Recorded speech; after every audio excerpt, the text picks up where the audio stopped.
qui est bon pour vous et ce qui n'est pas bon pour vous. Voilà, il faut se mettre à plat. Il faut vraiment à blanc. Faut dire, ah ouais, mais si je marque ça, en fait, il n'y a que toi qui vas l'avoir, la liste. C'est Donc, ça. n'aie pas peur. Hein, n'aie pas peur de mettre des mots, n'aie pas peur, vas-y.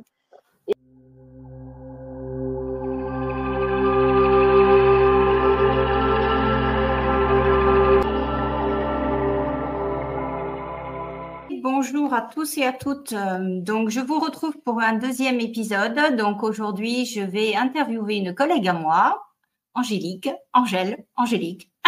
entre deux mondes aussi. Allez, je t'accueille de suite. Voilà. Allez, salut. Salut Angélique. Ça va? Oui, ça va, nickel. Nickel. Donc voilà, je te remercie d'avoir accepté mon invitation parce que c'est pas toujours évident d'être de passer en interview comme ça sur YouTube, sur une chaîne qui est pas très connue. Mais je pense que voilà, tu as des choses à dire par rapport à l'éveil de conscience d'après ton parcours personnel. Oui. Donc voilà, je pense que ça peut être un bien pour quelques personnes qui ont à peu près vécu les mêmes choses que toi et voilà, que ça peut leur apporter un autre regard sur ce qu'est l'éveil de conscience. Donc, je vais te demander de te présenter en quelques mots. Ok. Eh ben, je m'appelle Angélique, j'ai 49 ans. Voilà, j'ai déménagé sur Clairvaux, ça va faire 2 ans maintenant. Voilà, je travaille à l'EHPAD à côté de chez moi. Voilà, avec les papis et les mamies, et du coup Bernadette. Voilà, quand elle est toujours avec nous. Voilà, sinon, j'ai des passions dans la vie, la photo, la lecture, le dessin, les balades. La rando, c'est plus trop d'actualité, un peu surchargée au niveau du boulot. Et quand je rentre à la maison, j'ai plus trop le temps ni l'envie, j'avoue. J'avais une autre passion, c'était le sport, chose que j'ai totalement arrêtée au jour d'aujourd'hui, que je souhaite reprendre. Voilà, mais avec plus comment dirais-je, de sérénité et de recul. Voilà. Sinon, quoi d'autre? J'ai un grand garçon de 24 ans qui va bientôt arriver. Voilà, qui arrive demain. Il va y avoir un moment. Et puis voilà, quoi, voilà. Maintenant, voilà, j'ai une petite vie tranquille, posée. Voilà, tranquille, je suis heureuse, épanouie. Et Donc, très bien, merci. Donc, par rapport à l'éveil de conscience, qu'est-ce que ça t'évoque, pardon, l'éveil de conscience? Pour toi, c'est quoi? alors, pour moi, l'éveil de conscience, c'est de prendre déjà faire la part des choses, à prendre du recul par rapport à certaines situations, Ouais.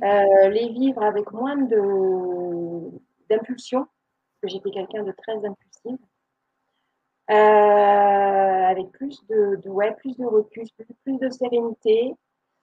Et puis aussi, j'ai appris à me connaître Ouais. intérieurement, à ne plus dire oui si j'avais envie de dire non. Voilà, par peur de blesser les autres. Aujourd'hui, je dis non si j'estime que j'en ai pas envie ou que je ne veux pas, tout simplement. Le oui, c'est de bon cœur. Voilà. Et puis oui, je me suis appris à me connaître, je sais ce que je veux et je sais surtout ce que je ne veux plus. D'accord. Voilà. Est-ce que tu as été dans cette phase où justement tu disais oui à tout? Voilà, oui, je voulais pas faire mal aux autres, je voulais pas les blesser. Et puis en fin de compte, je me suis aperçue qu'en disant oui, je m'interdisais moi des choses et je faisais des choses à contre-cœur. Et Ouais. c'est pas le but.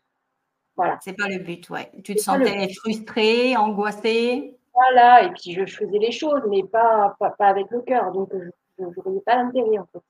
Au bout du D'accord. compte, à la fin, je me disais, mais en fait, quand tu as fait ça, ça ou ça, mais tu l'as fait par obligation quelque part.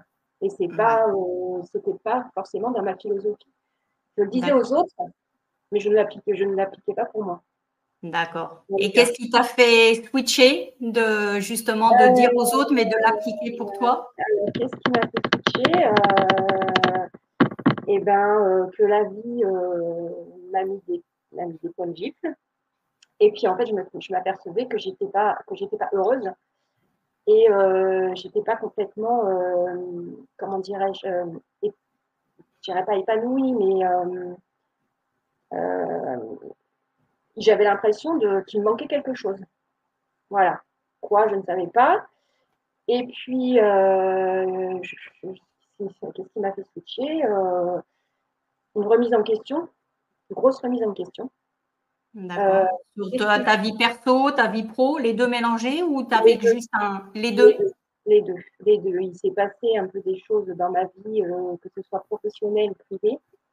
Hein, enfin, en fait, ce qui s'est passé, c'est au niveau privé, ça a eu des répercussions sur ma vie professionnelle. Eh ouais. Voilà. J'ai eu des problèmes de santé où j'ai arrêté, j'ai dû m'arrêter de travailler. Voilà. Enfin, je me suis retrouvée surtout sans travail. Avant de travailler en EHPAD, j'étais assistante maternelle à mon domicile. Et je suis tombée malade et voilà, j'étais malade régulièrement par rapport à mon traitement. Et puis du jour au lendemain, je me suis retrouvée sans travail parce que les parents ont besoin de moi, enfin, ils ont besoin de moi, mais moi, je pouvais pas assumer derrière. Assuré, ouais. Donc, on a conclu un licenciement. Voilà, c'est un mal pour un bien. Du coup, j'ai arrêté de travailler. Voilà, je me suis consacrée surtout à mon état de santé. Voilà, j'ai mis un focus sur mon énergie par rapport à ça, parce que j'avais absolument besoin de mon énergie pour pouvoir Et ouais. affronter la maladie. De là, il y a eu Covid. Voilà, c'était en 2019, hein, voilà, peu de temps avant. De là, j'ai fait un gros burn-out émotionnel, chose que je ne connaissais pas. Le burn-out professionnel, oui, mais émotionnel, je ne connaissais pas. Voilà. Parce que moi, je suis quand même quelqu'un qui a besoin de contact humain. C'est un peu ma boule d'énergie. Hein. Aller chercher un peu mon énergie, je ne dirais pas chez les autres, mais donner, voilà. Donner aux autres, être là pour les autres, les écouter, les entendre. Voilà, j'ai besoin des autres. J'ai besoin des autres pour Est-ce que tu avancer. avais, alors justement, quand tu as fait ce burn-out, est-ce que tu étais plus, maintenant avec le recul, est-ce que tu te trouvais comme une éponge à ce moment-là, pour le coup? Alors, je dirais peut-être pas comme une éponge, mais j'ai, comment dire, j'ai accumulé beaucoup de choses que j'essayais d'extérioriser. J'ai extériorisé, je pense, pas du correctement là. Voilà, j'ai pas extériorisé comme il fallait, je pense. C'était pas la bonne méthode. Ouais. Je me suis plantée. Bon ben voilà, hein. Enfin plantée, je dirais peut-être pas plantée, mais j'ai pas utilisé la bonne méthode. Ouais. Et alors une éponge, j'ai essayé justement de prendre du recul par rapport à certaines situations, mais c'était pas évident pour moi. Voilà, c'est D'accord. vrai que j'ai toujours été là pour les Pour autres, les autres? Eh ouais. et quelque part, je me suis un peu oubliée, quoi. Eh Voilà, ouais. voilà. Donc, pour Et le coup, après, donc, une fois que tu as eu fait ce burn-out émotionnel, tu as repris ta santé en main. alors, Et j'ai pour le repris ma coup, santé en main, voilà. voilà, j'ai Et travaillé après, ça sur t'a permis de, voilà, avec le Covid, bon, bah, tu t'es retrouvé cloisonné un peu, voilà, comme voilà, un peu tout le monde.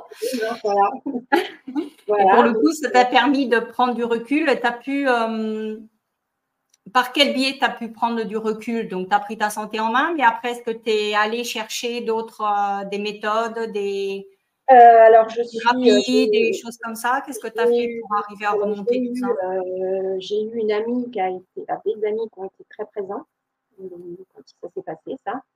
Voilà, et donc ces amis m'ont apporté m'ont ouvert d'autres solutions. Voilà, ils ne me les ont pas imposées, Non, ils t'ont mais permis d'aller explorer voilà, autre chose, voilà, quoi. ils me suggéraient d'autres solutions, d'autres méthodes que j'ai essayées et Ouais, dont j'ai compris que oui, ça m'aidait. Ça m'aidait. Voilà. d'accord. Encore au jour d'aujourd'hui, ça m'aide encore. Voilà, comme la méditation. Hein, on se dit oui, la méditation, c'est un peu pour les charlatans, etc., etc. Hein, on connaît un peu, c'est encore Il y un a peu ce tabou. discours-là, ouais, il y a encore un Voilà. peu ce discours-là. La méditation, bah, tu rentres dans une phase intérieure qui te permet enfin, moi je parle pour moi, hein, de te faire un scan complètement intérieur, corporel, et de comprendre des mécaniques et des mécanismes qui étaient bloqués. Et donc j'ai pu débloquer. Voilà, par le biais de la méditation, par le biais des écrits aussi, parce qu'en ce temps-là, j'écrivais énormément. Tout ce que j'avais sur le cœur, je le mettais sur papier. Et ouais. Donc, émotions, sentiments, c'est deux choses bien différentes. Hein. Les émotions engendrent des sentiments et les sentiments engendrent des émotions. Voilà. Bien souvent, les gens font l'amalgame des deux, sauf que c'est bien différent, mais quelque part, ça se rejoint quand même. Voilà. Et puis, mettre des mots aussi. Mettre des mots précis sur un mal-être, sur un mal-être, sur des mots. Parce que souvent, on se dit, ouais, tiens, je suis pas bien. Oui, mais t'es pas bien par rapport à quoi? À toi de développer. Voilà. Donc, ouais, c'est une analyse que tu fais de toi-même. Hein. Tu te mets à blanc. Voilà. Toi pour toi. Et puis, bah, ça te permet aussi de te connaître. Parce que quelque part, on ne se connaît pas vraiment. Non. On se connaît que par le regard, souvent le regard des autres. Voilà. Mais c'est pas notre propre notre propre être intérieur, notre propre connaissance, voilà, comment on fonctionne, qu'est-ce qui va pour nous, qu'est-ce qui va pas pour nous. Nos schémas aussi, on va avoir telle chose qui va nous arriver, ça va nous amener telle émotion et on va se rendre compte que ces schémas vont se répéter, quoi. Voilà. Et puis mettre des mots aussi sur les émotions, de dire, bah oui, en fait, oui. Oui, je ressens ça, oui, c'est vrai. Oui, à ce moment-là, j'ai cette émotion, j'ai ces sentiments. Il faut, voilà, faut pas se mettre des œillères. Et après, c'est vrai que bah, beaucoup de gens ne prennent pas le temps parce qu'ils n'ont pas le temps, ils n'ont pas envie, ça leur fait peur. Ça peut faire peur aussi. Mais, ça peut faire peur et ça peut rentrer aussi dans le fait que les gens n'ont pas envie forcément, la volonté vraiment profonde de se guérir de ce mal-être-là, quoi.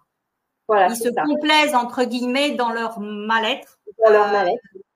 Mais inconsciemment, pour certains, parce que beaucoup vont dire oui, je voudrais aller mieux, mais franchir le pas de se dire je vais aller travailler un peu ça. Ça fait peur. Ça fait, ouais, il y a un peu de blocage par rapport à ça. Mais oui, c'est vrai que ça m'a fait peur. Hein. Ça m'a fait peur de me voir dégringoler comme ça aussi, parce que je ne pensais pas qu'un jour je tomberais aussi bas. Et puis, en fin de compte, à un moment donné, il faut se mettre un bon coup de pied aux fesses et puis il faut y aller, quoi. Hein. Comme on dit, c'est le courage, c'est d'avoir peur, mais d'y aller quand même, quoi. Ouais, tout à fait. Voilà. Et franchement, au jour d'aujourd'hui, je ne regrette pas. Parce que, et puis j'apprends encore à me connaître, quoi. J'apprends encore à me connaître. Ah oui, c'est un chemin, hein. On enlève, c'est comme, on est comme un oignon, hein. On enlève une pelure, mais il y a toujours des morceaux qu'il y a à enlever, hein. Donc, comme ça jusqu'à la fin, parce que toute ta vie, tu prends de l'âge, tu as des situations qui te font grandir, et puis tu te dis, tiens, là, avant, tu vois, quand j'avais 20 ans, j'aurais réagi comme ça. Là, maintenant, j'en ai 49, j'ai réagi autrement.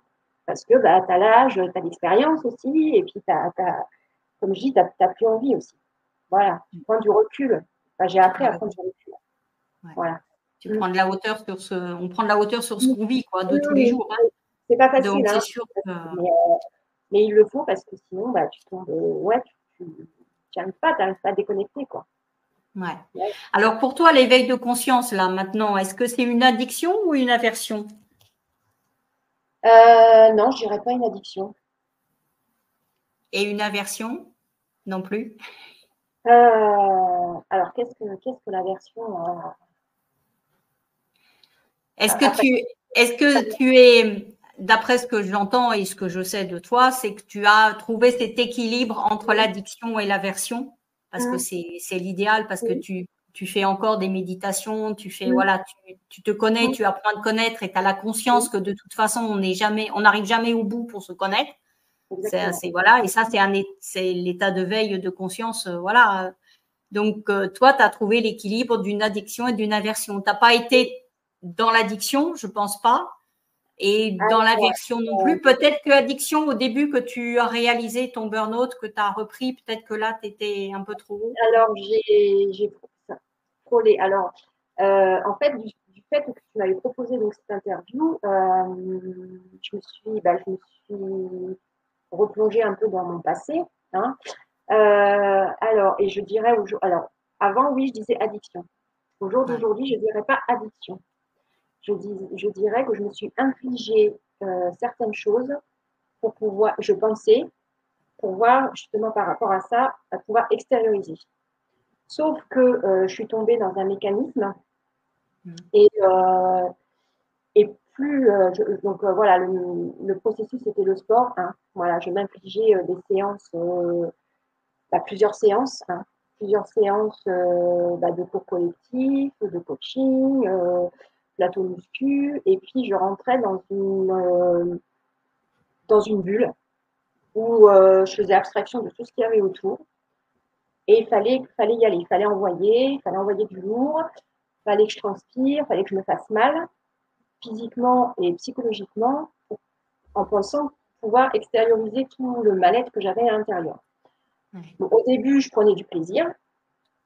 Et puis, en fait, plus j'avançais dans le sport, plus, comment dire, plus, évidemment, j'ai évolué, hein, j'ai évolué positivement parce que voilà, j'ai perdu énormément de poids, hein, j'avais quand même pratiquement 10 kilos de moins. Mais voilà, j'encaissais. Même physiquement, quoi. Là-bas, j'étais dans ma bulle et en parlant avec certaines de mes amies, elles me disaient physiquement que c'était, mais la souffrance était visible sur ton visage. Ouais. Et ça m'est arrivé de sortir de certains cours déçus par moi-même. Voilà. Je me disais, là, tu as fait de la merde. Excusez-moi de parler comme ça, mais là, tu as fait de la merde. La prochaine fois, tu vas envoyer plus lourd, quoi. Ouais. Parce que il faut que tu t'extériorises. Et je m'infligeais des séances assez drastiques, on va dire. Voilà. Où j'avais, après, j'étais quand même fière de moi parce que quand il y avait par exemple des circuits hein, où on était plusieurs, je finissais le circuit première, quoi. Et là, je disais, ouais, voilà, c'est ça, en fait, il faut que vraiment que tu sois première tout le temps. Tu étais dans la performance tout le temps, quoi, en fait. Voilà, si tu n'es pas première, tu ne sers à rien. Qu'est-ce que tu fais là? Voilà, et quand j'arrivais pas première, j'ai dit, mais là, ça fait de la merde, t'as été nulle. Voilà. Voilà, la vision que j'avais de moi. Donc, alors, l'addiction, peut-être l'addiction, hein, et puis quelque part aussi, j'en demandais, je demandais, ça, on est rentré dans un engrenage, et puis du jour au lendemain, le sport, ça a été fini pour moi, hein, parce que déjà, avec ma maladie, je ne pouvais pas, alors ça c'est pareil, j'ai très mal vécu, parce que je ne pouvais pas faire les séances que je faisais avant, parce que tout simplement, mon corps ne suivait pas par rapport à mon traitement. Hein, physiquement, je ne suivais pas. Et ça, au début, je l'ai très, très mal vécu. Vraiment. Et puis, avec le recul, j'ai adapté mes séances petit à petit. Et puis malgré tout, alors c'est bizarre parce que fallait que je me fasse mal, mais je prenais du plaisir. Voilà. J'avais plaisir à avoir des courbatures. Plus j'avais de courbatures, plus j'étais heureuse parce que je chantais mon corps. Voilà. Je dis, tiens, là, moi, t'es vivante, là. Tu sens les courbatures que tu as dans les abdos, dans les fessiers, là. Tu le sens, là, quand tu montes les escaliers. Ouais, en fait, tu vois, là, t'es vivante. Voilà. Et puis, en fait, je suis tombée dedans. Et puis, d'un seul, tout s'est arrêté. Et là, pareil, je l'ai mal vécu. Voilà, ce qui a aussi engendré un petit peu, du coup, le burn-out émotionnel. Voilà. Alors, addiction, peut-être au début, et puis, voilà. C'était une drogue. Hein. Mais de toute manière, enfin, ceux qui font le sport, on ressent cette adrénaline. Hein. Tout le monde, hein, tout le monde. Tout le monde avec qui je parle, qui font du sport, mon fils, notamment mon fils, hein, Ouais, c'est en adrénaline, ouais. Ouais. Mm.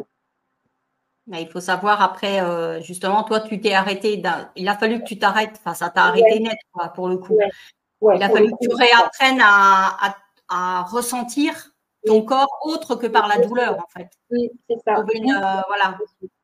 La méditation, ouais, ça m'a permis de sentir mon corps autrement que, que par le sport, en fait. Mm. Mm. Voilà. Bon. C'est Est-ce pas que tu évident hein, aurais. de parler de tout ça, là, de parler de tout ça, bah, parce que ça a laissé quand même ouais, ça m'a laissé quand même une belle cicatrice, quoi. Au jour d'aujourd'hui, le Ouais. sport, j'en fais plus, hein. Honnêtement, Non, ça t'a.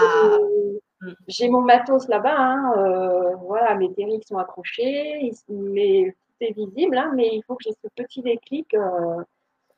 Oui, parce que j'ai envie de reprendre le sport. T'as peur que ça. T'as peur de rebasculer encore? Non, non, parce Non, que parce par que contre, tu as pris du recul quand même. j'ai pris une décision, c'est que je ne me retournerai plus en salle de sport.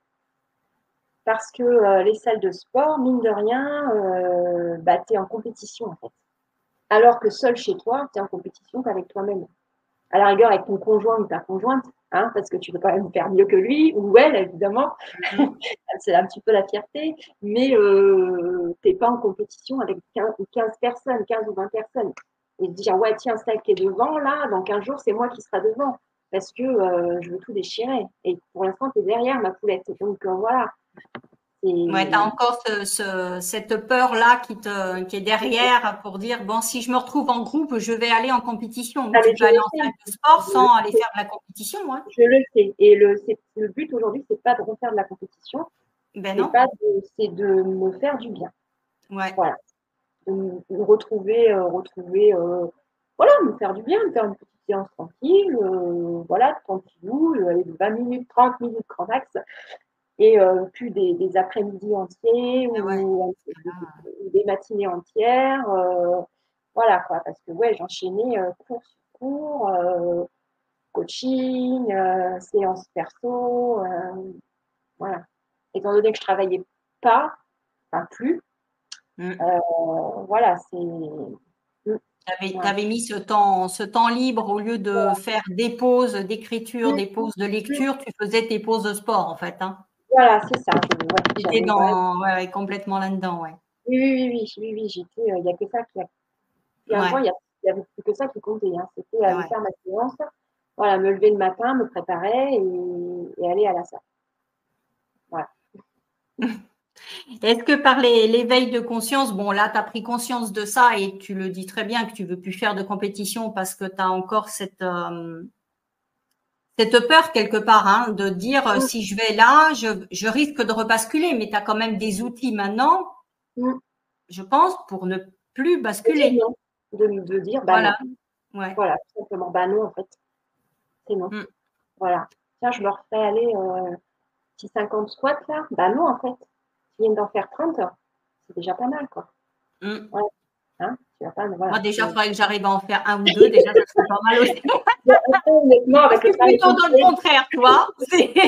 Non, le voilà. sport, c'est pas mon truc du tout. Ouais, mais bon, déjà, avec le travail qu'on fait, Bernadette, on fait du sport, mine de rien. Oui, c'est vrai, mais c'est Voilà. pas le même sport, hein. C'est pas le même sport.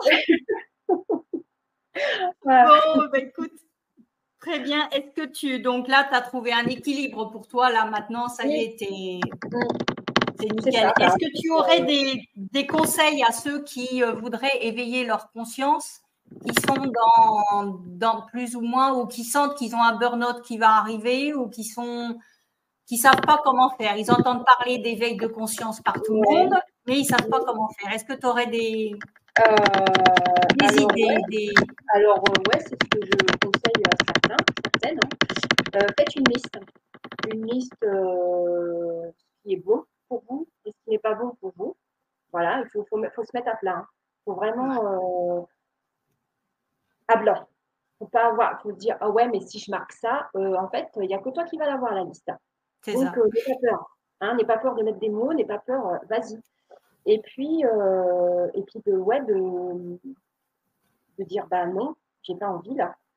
Pourquoi? Bah, j'ai même pas d'explication à donner, c'est non. C'est pas facile à me dire non, hein. Ouais, C'est pas facile, hein. pas facile. Et ouais, de se mettre à blanc, quoi. De se mettre à blanc et puis de prendre du temps pour soi. Mais oui, très Prendre du important. temps pour soi. Même que 10 minutes dans la journée, parce que bon, il y en a qui ne sont pas forcément dans l'emploi du temps. Voilà, ne serait-ce, bah, je sais pas, mets-toi à la moi je sais que j'adore me mettre à la fenêtre de la chambre et à regarder, planète au loin, regarder le ciel, les oiseaux. Et ouais, ça fait un bien fou. Ouais, se Et reconnecter puis, à la nature, hein. voilà, avoir quelque chose pour pouvoir se libérer la tête. Et puis, la petite boule là qu'on a quand des fois ça va pas, hein, parce que même si j'ai l'impression, on dirait que tout va bien, hein, des fois j'ai un petit peu la boule encore, hein, et puis j'ai encore les larmes qui montent. Et puis je dirais aussi, bah, si un jour vous avez envie de pleurer, bah, laissez-vous aller, quoi. Les larmes, c'est pas, c'est des émotions et des sentiments qui coulent. Donc n'ayez pas Accueillir. peur. N'ayez pas peur de vos larmes. N'ayez pas peur de vos larmes. Et puis mettez-vous à blanc, vous pour vous, pour pouvoir être plus serein et puis pouvoir avancer sereinement, paisiblement dans tous les gestes quotidiens, que ce soit dans ta vie privée, dans ta vie avec ton ou ta conjointe, dans ta vie professionnelle. Et puis, vivez pour vous-même, quoi. Vivez pas pour les autres. Hein. Voilà, comme disait mon ami, au début je ne le comprenais pas et au jour d'aujourd'hui je le comprends. N'attendez rien de personne. C'est ça. C'est pas méchant. C'est pas dire j'attends rien de toi, quoi, mais je sais très bien que tu ne seras jamais là. Non, ça évite les déceptions et d'avoir mal quand la personne vous dit bah non. Ouais. Voilà, c'est se protéger. Voilà, et c'est vrai que quand j'étais à SMAC, j'avais fait une formation et cette formation c'était prendre soin de soi pour prendre soin des autres. Ouais. Et ça, cette formation, elle Et, m'a beaucoup apporté aussi. Bah, justement, ouais. c'est là où le nom, j'ai appris à le dire. Ouais, Voilà. ben oui, parce que c'est la base, hein, c'est d'abord C'est la savoir base. s'écouter et Voilà. savoir se dire non à soi et se dire oui à soi avant de pouvoir dire non et oui à l'autre, hein. Oui, bah déjà de se dire non à soi, des fois on se dit bah ouais, bah non en fait. C'est Non, ça. voilà. Voilà. Puis s'autoriser des petits moments voilà, dans la journée, des moments off. Des moments Voilà. Bah, off. aujourd'hui, t'es pas bien, bah ouais, aujourd'hui je suis pas bien, bah c'est pas grave, demain ça ira mieux. Tout Voilà. à fait. Moi, je m'autorise aujourd'hui d'avoir des journées off pour avoir des journées on, quoi. Voilà, c'est comme ça. Oh, aujourd'hui, tu souris pas. Bah non, j'ai pas envie. Ça va pas. Ben, Bah non, ça va pas, mais c'est pas grave, demain, ça ira mieux. Voilà. tout à C'est fait. pourquoi ça va pas. Donc, voilà, c'est comme ça. C'est comme ça, ouais, C'est parce que comme la ça. vie est Voilà. changement. Donc aujourd'hui on va bien, demain on va pas bien, mais voilà, c'est OK, Exactement. hein. Voilà. Voilà, c'est ça, c'est OK. Bah, aujourd'hui, Ouais. c'est pas bien, mais puis c'est OK. Ouais, j'ai le droit, donc c'est OK. Voilà. Mm. Voilà. Bon, très Et bien. après, bon, bah, Merci. voilà, hein. Merci Angélique de ton témoignage. Et Avec puis plaisir. on se dit à bientôt. Oui. Enfin, bientôt, là, encore 2 semaines. Et là, j'ai pratiquement ma première semaine. C'est vrai que Déjà. bon, j'ai encore 2 semaines derrière, hein, donc voilà, ça va Allez, réussir à charger mes batteries et je vais OK. revenir en septembre, quoi. Bon, Voilà. allez, je te rejoins en off. Je Ouais, termine ça le marche. live. Alors, merci beaucoup Angélique donc d'avoir participé à cet deuxième épisode. J'espère que vous avez apprécié. N'hésitez pas à laisser un commentaire en dessous de la vidéo et de liker, partager. Voilà, merci, à la prochaine fois.